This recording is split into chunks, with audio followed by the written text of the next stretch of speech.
नमस्कार दोस्तों, जय हिंद, वंदे मातरम। मैं आपके साथ जायसवाल सर, आपके अपने यूट्यूब चैनल शिक्षक भर्ती के चैनल जायसवाल कोचिंग सेंटर पे स्वागत अभिनंदन अभिनंदन करता हूं। दोस्तों, हम बात करेंगे दोस्तों आपके अपने बाल विकास मनोविज्ञान यानी फिजिकोलॉजी यानी कि बाल विकास पेडागोजी के प्रैक्टिस सेट की बात करेंगे। ये तीसरा महत्वपूर्ण प्रैक्टिस सेट है दोस्तों। आपको पता है शिक्षक भर्ती में सिलेक्शन पाना है तो फिजिकोलॉजी मनोविज्ञान के क्वेश्चन बहुत इंपॉर्टेंट होते हैं, बाल विकास पेडागोजी बहुत इंपॉर्टेंट होती है। तो चलिए दोस्तों शुरू करते हैं। पावर्ड बाई शिक्षा ही प्रकाश है।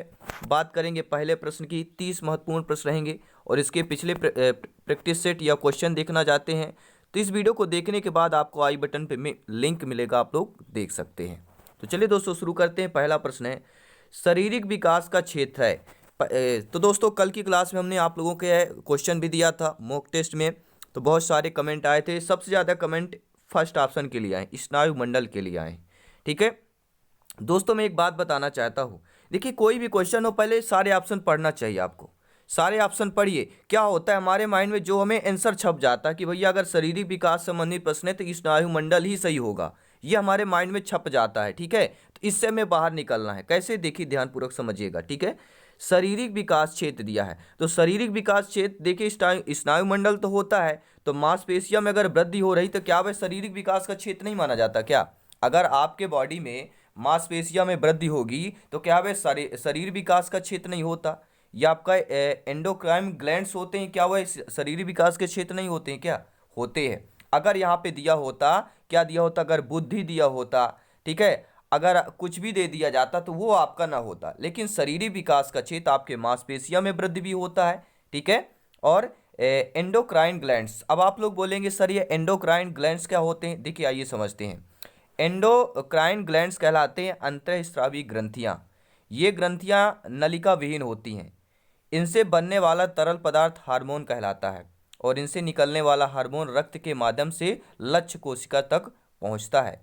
ग्रंथियों में एग्जाम्पल जैसे आपका हाइपोथैलेमस हो गया, pineal, Piyush, thyroid, parathyroid, thymus हो गया, एड्रिनल हो गया, ओवरी हो गया यानी अंडाशय जिसे बोलते हैं, और वर्षण यानी कि टेस्टिस। ठीक है, तो आई होप आप लोग समझ पाए होंगे। अब देखते हैं दोस्तों अगला प्रश्न। इससे रिलेटेड एक प्रश्न और लेंगे जहां पर आपका स्नायु मंडल सही होगा। ठीक है, तो आगे प्रश्न देखते रहिए। देखते हैं दोस्तों दूसरा प्रश्न। अब दूसरा प्रश्न यह कह रहा है कि इस अवस्था में बालकों में नई खोज करने की और घूमने की प्रवृत्ति बहुत अधिक बढ़ जाती है। किस अवस्था में बढ़ जाती है भैया?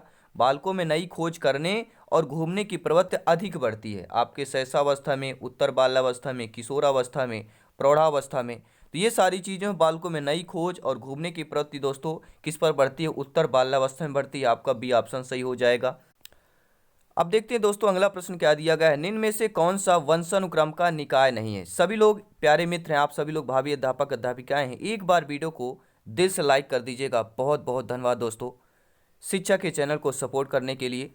निम्न में से कौन सा वंशानुक्रम का निकाय नहीं है? नेगेटिव प्रश्न ध्यान दीजिएगा। और प्रश्न क्या है? वंशानुक्रम का निकाय। देखिए समानता ये वंशानुक्रम का निकाय होगा, भिन्नता भी वंशानुक्रम का निकाय है, और प्रत्यागमन, ये तीनों चीजें आपके वंशानुक्रम के निकाय हैं। लेकिन अगर अभिप्रेरणा की बात की जाती है तो ये आपका वंशानुक्रम का निकाय नहीं कहलाएगा। तो वंशानुक्रम का निकाय नहीं है, अभिप्रेरणा आपका वंशानुक्रम का निकाय नहीं होगा। अब देखते हैं दोस्तों चौथा प्रश्न क्या कह रहा है कि किसकी अवस्था तक बालक की दृष्टि एवं श्रवण इंद्रियां पूर्ण विकसित हो चुकती हैं? ठीक है, किस अवस्था तक, यानी बालक में किस अवस्था तक जो है उसकी दृष्टि और श्रवण जो इंद्रियां होती हैं, सुनने की जो क्षमता होती है, वह पूर्ण रूप से विकसित हो चुकती है। क्या वह अवस्था 3 से 4 वर्ष है, 6 या 7 वर्ष है, 8 या 9 वर्ष है, या इनमें से कोई नहीं? सभी लोग नीचे कमेंट बॉक्स में अपना अपना आंसर बताते चलेंगे दोस्तों। तो इसकी अवस्था में बालक की दृष्टि एवं श्रवण इंद्रियां पूर्ण विकसित हो जाती हैं तो वह अवस्था 8 से 9 वर्ष कहलाती है। जब बालक 8 से 9 अवस्था की होता है, 8 से 9 वर्ष की अवस्था में होता है, तो उसमें दृष्टि एवं श्रवण इंद्रियां पूर्ण रूप से विकसित हो चुकती हैं। पांचवा प्रश्न क्या कह रहा है दोस्तों? 20वीं शताब्दी को बालक की शताब्दी कहा जाता है। यह कथन किसका है? मुर्रे का है, एडलर का है, क्रो का है। तो जब भी प्रश्न जाए कि 20वीं शताब्दी को बालक का शताब्दी कहा जाता है तो के पे जाना है, यानी कि क्रो का यह दोस्तों कथन है और स्टेटमेंट है कि 20वीं शताब्दी को बालक की शताब्दी कहा जाता है। अगला प्रश्न देख रहे हैं, हर एक प्रश्न इंपॉर्टेंट है क्योंकि यहाँ पर सिलेक्शन सरो पर ये हर एक प्रश्न आपके सिलेबस आपके एग्जाम पैटर्न पर है दोस्तों। अगला प्रश्न देखिएगा, गामक विकास से हमारा तात्पर्य मांसपेशियों के विकास से तथा पैरों के उचित उपयोग है। देखिए ध्यानपूर्वक देखिएगा, गामक विकास, अब यहाँ पे देखिए गामक विकास का चैप्टर उठा लिया गया है। तो गामक विकास से हमारा तात्पर्य मांसपेशियों के विकास से तथा पैरों के उचित उपयोग यानी मस्तिष्क और आत्मा होगा। अधिगम और शिक्षा है, प्रशिक्षण और अधिगम है, यह शक्ति और गति होगा। तो गामक विकास से हमारा तात्पर्य मांसपेशियों के विकास से तथा पैरों के उचित उपयोग से है। तो क्या हो जाएगा यहाँ पर, तो दोस्तों राइट ऑप्शन जाएगा, क्या जाएगा, सभी लोग कमेंट करेंगे तो शक्ति और गति पर जाएगा। ठीक है, क्योंकि गामक विकास से हमारा तात्पर्य है मांसपेशियों के विकास से तथा पैरों के उचित उपयोग से, यानी मांसपेशियों के विकास से शक्ति और गति आ जाएगा। आपका डी ऑप्शन सही हो जाएगा। अब देखते हैं दोस्तों अगला प्रश्न क्या है। हो सकता है कोई आप बुक रीड कर रहे हो, उस बुक्स में कुछ दूसरे क्वेश्चन होते हैं, तो आपको पता है बुक में कुछ रॉन्ग क्वेश्चन, गलत आंसर भी दिए रहते हैं। तो ध्यानपूर्वक पहले क्वेश्चन को समझ लिया करें। ठीक है, हो सकता है गूगल पे करें, गूगल पे सर्च करें, वहाँ पर देखें, फिर आपको पता चल जाएगा कि उसका डिटेल के साथ कंसेप्ट समझें। ठीक है, अगर आप कंसेप्ट समझते हैं तो क्वेश्चन आप लोगों से डायरेक्टली इनडायरेक्टली दोनों प्रकार से बन जाएंगे। 7वां प्रश्न है, इस अवस्था को मिथ्या परिपक्वता का समय भी कहा जाता है। शैशवावस्था, बाल्यावस्था, किशोरावस्था, प्रौढ़ावस्था। जब भी मिथ्या परिपक्वता की बात की जाए, ठीक है, तो बाल्यावस्था ऑप्शन यहाँ पे सही करना है। ठीक है, क्योंकि दोस्तों देखिए हम बात करते हैं समयोत्तर बचपन, देखिए 6 से 12 वर्ष की उम्र बाल्यावस्था कहलाती है और यह विस्तारित होता है, और जिसकी शुरुआत बच्चे की औपचारिक स्कूली शिक्षा में प्रवेश और तरुण अवस्था की शुरुआत के साथ होती है। ठीक है, और ये उत्कृष्टता और छद्म परिपक्वता का समय होता है बाल्यावस्था, और बच्चे में नई रुचियां विकसित होती हैं, और लिंग में कुछ परिपक्वता के अलावा बच्चे का निश्चित मात्रा में शारीरिक और मानसिक विकास भी होता है आपके बाल्यावस्था में ही। जैसा कि लिंग के संबंध में यह प्रसुप्त रहता है, लेकिन यह इस चरण के अंत में बड़ी ताकत के साथ उभरता है, और इस अवस्था को क्या है, आपके काम प्रसुप्त काल भी कहा जाता है। तो राइट ऑप्शन अब क्या हो जाएगा, बाल्यावस्था की तरफ जाएगा। अब देखते हैं दोस्तों अगला प्रश्न, मनुष्य जीवन का आरंभ मूलतः घटित होता है। तो मनुष्य के जीवन का आरंभ जो है मूलतः घटित होता है, 2 कोष से घटित होता है, केवल 1 कोष से या कई कोष से घटित होता है। तो मनुष्य का जीवन काल जो आरंभ की बात कर रहे हैं, शुरुआती की बात कर रहे हैं, तो आरंभ जो मूलतः घटित होता है वह केवल दोस्तों यहाँ पे क्या हो जाएगा, केवल 1 कोष हो जाएगा, यानी बी ऑप्शन सही हो जाएगा। बहुत बहुत धन्यवाद दोस्तों मेरे सभी प्यारे मित्रों के लिए, मेरे सभी भावी अध्यापक अध्यापिकाओं को जय हिंद, वंदे मातरम। दोस्तों अगला प्रश्न देख लेते हैं, शैशवावस्था की विशेषता नहीं है, शारीरिक विकास की तीव्रता, दूसरों पर निर्भरता, नैतिकता का होना या मानसिक विकार में तीव्रता। देखिए दोस्तों शैशवावस्था की बात कर रहे हैं हम, 0 से लेके 5 वर्ष तक के या 6 वर्ष तक के बच्चों की बात कर रहे हैं। ठीक है, शैशवावस्था की बात करते हैं तो देखिए इसमें शारीरिक विकास तीव्र से होता है, सब जानते हैं, सबसे ज़्यादा शारीरिक विकास तीव्रता आपके शैशवावस्था में होती है। और शैशवावस्था एक ऐसी अवस्था होती है बालकों की जो दूसरों पर निर्भर रहते हैं, और मानसिक विकास में भी तीव्रता से वृद्धि होती है आपकी शैशवावस्था में। लेकिन नैतिकता का होना, देखिए शैशवावस्था में नैतिकता की आपका नहीं होता, नैतिकता का गुण नहीं होता शैशवावस्था में। ठीक है, ये आपके बाल्यावस्था में प्रारंभ होता है, और आपका ठीक है किशोरावस्था में यह नैतिकता का गुण परिपक्व हो जाता है। अब देखते हैं दोस्तों अगला प्रश्न। अगला प्रश्न है, लाजवाब प्रश्न है कि एक अध्यापक की दृष्टि से या एक अध्यापक की दृष्टि में कौन सा कथन सर्वोत्तम होगा, कि प्रत्येक बच्चा सीख सकता है, कुछ बच्चे सीख सकते हैं, अधिकतर बच्चे सीख सकते हैं, या बहुत कम बच्चे सीख सकते हैं। तो एक अध्यापक की दृष्टि से, आप सभी लोग भावी अध्यापक अध्यापिकाएं हैं, आपके दृष्टि से ये बताइए कौन सा कथन सर्वोत्तम होगा, कि आपके कथन से कि प्रत्येक बच्चा सीख सकता है, कुछ बच्चे सीख सकते हैं, अधिकतर बच्चे सीख सकते हैं, बहुत कम। देखिए बहुत कम, अधिकतर, कुछ, ये आप सब ये जो शब्द दिए गए हैं एक अध्यापक के लिए नेगेटिव शब्द हो जाएंगे, क्योंकि सभी बच्चे समान रूप से एक समान होंगे, क्योंकि एक आप अध्यापक है, कक्षा के अध्यापक हैं, आपके सभी कक्षा के बच्चे सभी समान होंगे। तो आपका कथन होना चाहिए कि प्रत्येक बच्चा सीख सकता है। ठीक है, पहला ऑप्शन सही हो जाएगा। अब देखते हैं दोस्तों अगला प्रश्न, कि शैशवावस्था की मुख्य विशेषता नहीं है। देखिए सीखने की प्रक्रिया में तीव्रता, जिज्ञासा की प्रवृत्ति, अनुकरण द्वारा सीखने की प्रवृत्ति, चिंतन प्रक्रिया। देखिए हम शैशवावस्था की अभी कुछ शैशवावस्था की कुछ विशेषताएं पढ़ी थी, अब और यहाँ पे ऑप्शन आ गया कि शैशवावस्था की मुख्य विशेषता नहीं है। देखिए सीखने में की तीव्रता दे दिया गया, जिज्ञासा की प्रवृत्ति दे दिया गया, अनुकरण द्वारा सीखना और चिंतन प्रक्रिया। तो सभी लोग जानते हैं सीखने की प्रक्रिया में तीव्रता सहसावस्था में होता है, जिज्ञासा प्रवृत्ति में होती है। अनुकरण द्वारा सीखने की प्रवृत्ति आपकी विशेषता है सहसावस्था की, लेकिन चिंतन की प्रक्रिया नहीं होती। बालक जब भी सहसावस्था में होता है, 0 से 6 या 5 वर्ष तक जब बच्चा होता है, तो उसमें चिंतन की प्रक्रिया नहीं होती है। चिंतन की प्रक्रिया शुरू होती है उत्तर बाल्यावस्था से। ठीक है दोस्तों, अब देखते हैं दोस्तों अगला प्रश्न। मैकडूगल के अनुसार मूल प्रवृत्ति जिज्ञासा का संबंध जो है संवेग कौन सा हो जाएगा? तो मैकडूगल के अनुसार मूल प्रवृत्ति जिज्ञासा का संबंध संवेग कौन सा होगा? आपका भय होगा, घृणा हो गया, आश्चर्य हो गया या भूख हो गया। तो मैकडूगल के अनुसार दोस्तों मूल प्रवृत्ति जिज्ञासा का संबंध आपका दोस्तों आश्चर्य कहलाएगा। सी ऑप्शन सही हो जाएगा। बहुत बहुत धन्यवाद दोस्तों। अगला प्रश्न स्क्रीन पर है, लाजवाब प्रश्न है कि किस मनोवैज्ञानिक के अनुसार विकास एक सतत और धीमी धीमी प्रक्रिया है? यानी किस मनोवैज्ञानिक ने कहा है, यह कथन कहा है कि जो विकास है दोस्तों वह एक सतत और धीमी प्रक्रिया है? कॉल्सनिक के अनुसार, जीन पियाजे जी के अनुसार, स्किनर के अनुसार या हर्लॉग के अनुसार? ठीक है, तो राइट ऑप्शन आपके सी के साथ जाएगा दोस्तों। ठीक है, तो स्किनर मनोवैज्ञानिक के अनुसार विकास एक सतत और धीमी प्रक्रिया है। सी ऑप्शन सही हो जाएगा। ठीक है, और यह स्किनर ने कहा था। स्किनर का पूरा नाम बुर फ्रेडरिक स्किनर था, और जो आमतौर पर वीएफ स्किनर के नाम से प्रसिद्ध है। आप सभी लोग जानते हैं, बुर से बी हो गया, बुह दिया है। ठीक है, और फ्रेडरिक से एफ हो गया, तो बीएफ स्किनर से नाम से जाने जाते हैं आपके। और यह एक आपके अमेरिकी वैज्ञानिक है स्किनर, और ये व्यवहारवादी लेखक, आविष्कारक और सामाजिक दार्शनिक भी आप माने जाते हैं। और ये दोस्तों हार्वर्ड विश्वविद्यालय में मनोविज्ञान के प्रोफेसर थे। तो स्किनर दोस्तों कहाँ के प्रोफेसर थे? तो हार्वर्ड विश्वविद्यालय के मनोविज्ञान के प्रोफेसर थे आपके। ठीक है, कौन? BF Skinner. अब देखते हैं दोस्तों अगला प्रश्न। लॉरेंस कोहलबर्ग विकास के क्षेत्र में शोध के लिए जाने जाते हैं। जो आपके लॉरेंस कोहलबर्ग हैं, ये विकास के क्षेत्र में शोध के लिए जाने जाते हैं। संज्ञानात्मक शोध के लिए, शारीरिक, गामक, नैतिक।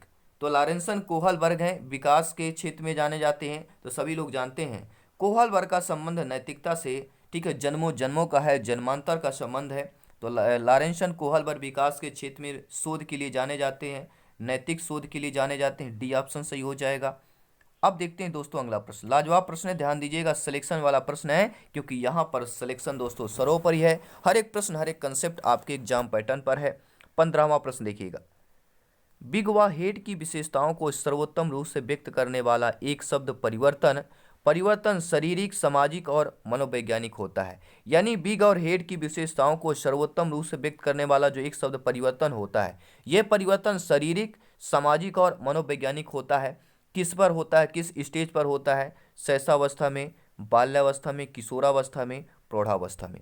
तो दोस्तों ये जो परिवर्तन होता है विशेषताओं में सर्वोत्तम रूप से, ठीक है, शारीरिक रूप से, सामाजिक और मनोवैज्ञानिक की तीनों रूप से जो परिवर्तन होता है वह आपके किशोरावस्था में होता है। यानी सी ऑप्शन सही हो जाएगा। बहुत बहुत धन्यवाद दोस्तों। अगला प्रश्न देख लेते हैं, स्क्रीन पर है। मेरे सभी प्यारे में जिन्होंने भाई बहन है, जितने शिक्षक बंधु है, सब्सक्राइब नहीं किया है, सदस्यता नहीं हासिल कर ली है, तो अपने परिवार से जरूर जुड़िए, क्योंकि ये आपका अपना परिवार है, आवर फैमिली है दोस्तों। अब देखते हैं अगला प्रश्न। व्यक्तिगत शिक्षार्थी एक दूसरे से भिन्न होते हैं। व्यक्तिगत यानी व्यक्तिगत तौर पर देखें, शिक्षार्थी एक दूसरे से भिन्न होते हैं। बुद्धि एवं विकास के सिद्धांतों पर भिन्न होते हैं। विकास की दर में, विकास के क्रम में, विकास की समान क्षमता। देखिए व्यक्तिगत की बात करते हैं, ठीक है, तो बुद्धि एवं विकास के सिद्धांत व्यक्तिगत तो होते नहीं हैं। विकास का जो दर होता है ये आपके व्यक्तिगत कहलाता है, कि आपकी क्षमता क्या है, ये व्यक्तिगत हो सकता है। लेकिन विकास का क्रम भी व्यक्तिगत नहीं होता है, और विकास की सामान्य क्षमता व्यक्तिगत नहीं होती है। तो व्यक्तिगत शिक्षार्थी एक दूसरे से भिन्न होते हैं, विकास की दर से भिन्न होते हैं। यानी बी ऑप्शन यहाँ पर सही हो जाएगा। अब देखते हैं दोस्तों अगला प्रश्न क्या पूछा जा रहा है, कि मानव विकास कुछ विशेष सिद्धांतों पर आधारित है। जो मानव विकास है ये कुछ विशेष सिद्धांतों पर आधारित है। निम्न में से मानव विकास का सिद्धांत नहीं है। देखिए सभी लोग जानते हैं, ज्ञानी है, सर्वज्ञ हैं आप लोग, मानव विकास कुछ विशेष सिद्धांतों पर आधारित होते हैं, और इनमें से कौन सा जो है मानव विकास का सिद्धांत नहीं है? निरंतरता का, अनुक्रमिकता का, सामान्य से विशिष्ट और प्रतिवर्ती। तो आप लोगों ने दोस्तों पढ़ा होगा, बहुत सारे क्वेश्चन यहाँ पे रीड किए होंगे, कंसेप्ट भी पढ़ा होगा। तो मानव विकास का जो सिद्धांत है, देखिए आपने पढ़ा होगा निरंतरता का सिद्धांत, क्योंकि विकास निरंतर चलने वाली प्रक्रिया है। अनुक्रमिकता का सिद्धांत आपने पढ़ा होगा, सामान्य से विशिष्ट का सिद्धांत पढ़ा होगा, लेकिन प्रतिवर्ती का जो सिद्धांत है यह मानव के विकास का सिद्धांत नहीं है। तो आपका डी ऑप्शन सही हो जाएगा, क्योंकि नेगेटिव प्रश्न था और प्रतिवर्ती मानव विकास से संबंधित आपका नेगेटिव ऑप्शन हो जाएगा। अब देखते हैं अगला प्रश्न। विकास कभी ना समाप्त होने वाली प्रक्रिया है, यह विचार किससे संबंधित है? एकीकरण के सिद्धांत से, अंतःक्रिया के सिद्धांत से, अंतः संबंध के सिद्धांत से, या निरंतरता के सिद्धांत से? तो विकास कभी ना समाप्त होने वाली प्रक्रिया है, यह विचार दोस्तों किससे संबंधित है? तो सभी लोग जानते हैं, तो कभी ना समाप्त होना, कभी ना समाप्त होना दोस्तों यह अपने आप में ही हमें बता रहा है कि कभी ना समाप्त होने वाली प्रक्रिया यानी कि दोस्तों निरंतरता का सिद्धांत हो जाएगा। यानी कभी ना समाप्त होना, चलते रहना, वह आपका दोस्तों यह विचार जो है निरंतरता के सिद्धांत से संबंधित हो जाएगा। डी ऑप्शन आप लोगों का सही हो जाएगा। अब देखते हैं अगला प्रश्न कि निचली कक्षाओं में खेल पद्धति जो है मूल रूप से आधारित होती है। हम जो अपनी निचली कक्षाओं में देखते हैं खेल पद्धति जो है मूल रूप से आधारित होती हैं विकास एवं वृद्धि के मनोवैज्ञानिक सिद्धांतों पर, शिक्षण के समाजशास्त्रीय सिद्धांतों पर, शारीरिक शिक्षा के कार्यक्रम सिद्धांत पर, या शिक्षण पद्धतियों के सिद्धांतों पर।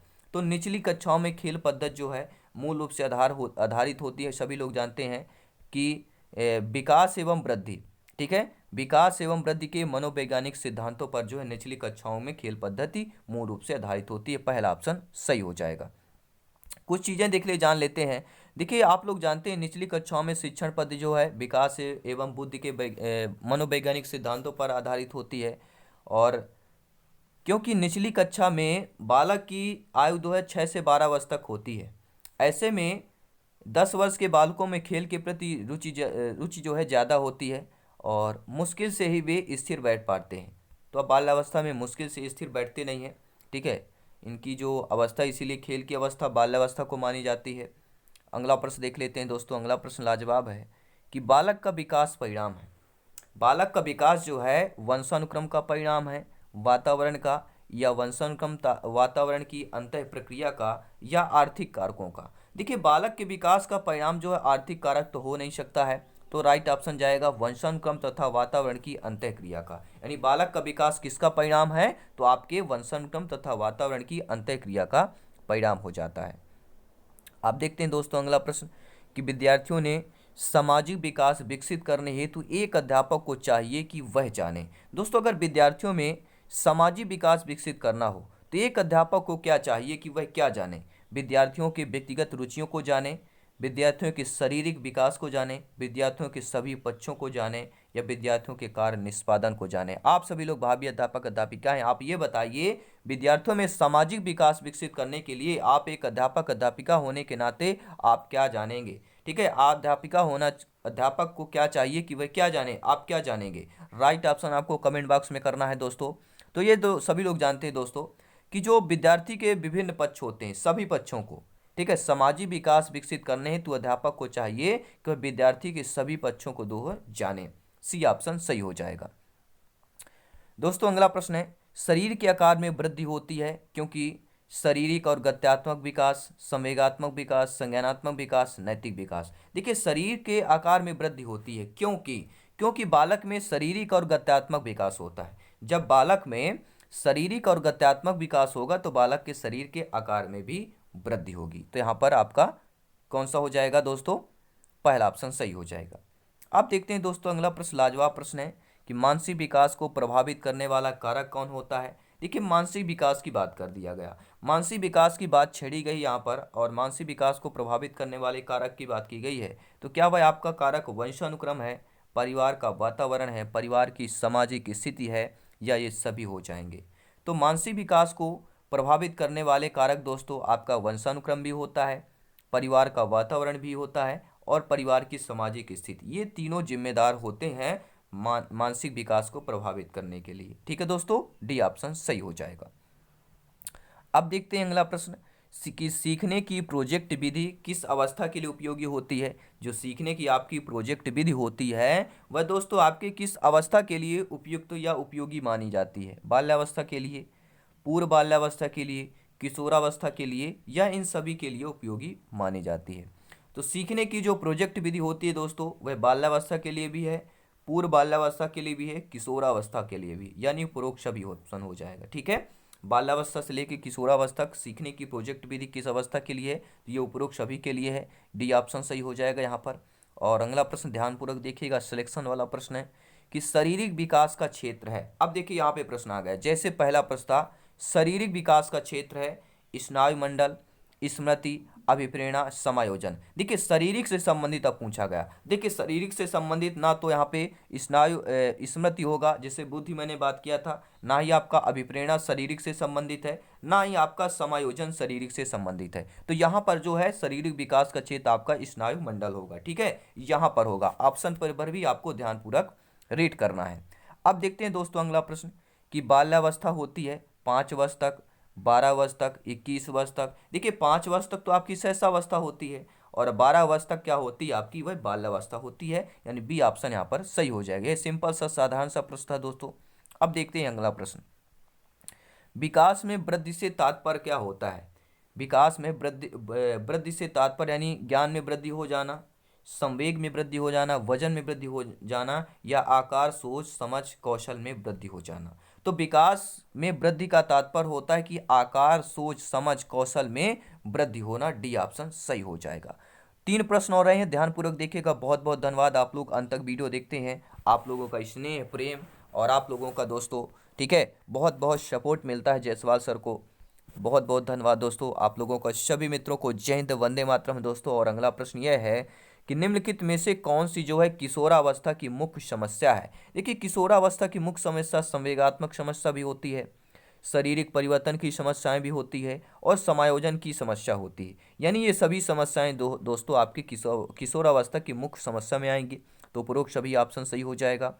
और अगला प्रश्न ध्यानपूर्वक देखिएगा कि बाल विकास का सही क्रम क्या है। यह बहुत बार टीटी एग्जाम में पूछा गया है, ग्रेड 2 में, ग्रेड 3 में, ठीक है, दोनों में पूछा गया है। तो बाल विकास का क्रम क्या होता है। बाल विकास का क्रम होता है बाल्यावस्था, फिर आपका दूसरा होता है किशोरावस्था और तीसरा आपका होता है प्रौढ़ावस्था। ठीक है, तो बाल विकास का सही क्रम है बाल्यावस्था, ठीक है, किशोरावस्था और आपका तीसरा प्रौढ़ावस्था हो जाएगा।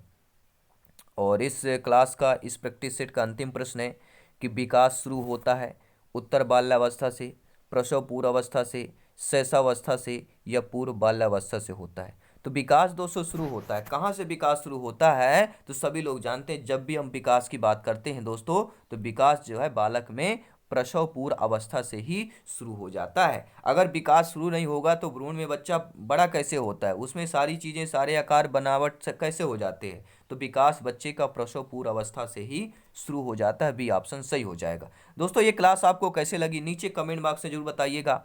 हमेशा फीडबैक करते रहिए और आपका सपोर्ट उम्दा है, लाजवाब है। आप सभी भाभी अध्यापक अध्यापिकाओं को जायसवाल सर का दोस्तों सलाम है, नमस्कार दोस्तों। मिलते हैं जल्दी नेक्स्ट क्लास पे। धन्यवाद सभी का। हमेशा हंसते रहिए, मुस्कुराते रहिए। और तैयारी सिलेक्शन की चल रही दोस्तों, आप सभी के से सिलेक्शन चाहिए और कुछ नहीं, चाहे जैसा भी हो, कुछ भी करना पड़े, कितना भी मेहनत करने पड़े, मैं आपके साथ हमेशा हूँ। ठीक है, 24 आवर्स 101% आपके साथ हूँ दोस्तों। तो चलिए सभी लोग वीडियो को लाइक करते जाइएगा। धन्यवाद, जय हिंद, वंदे मातरम।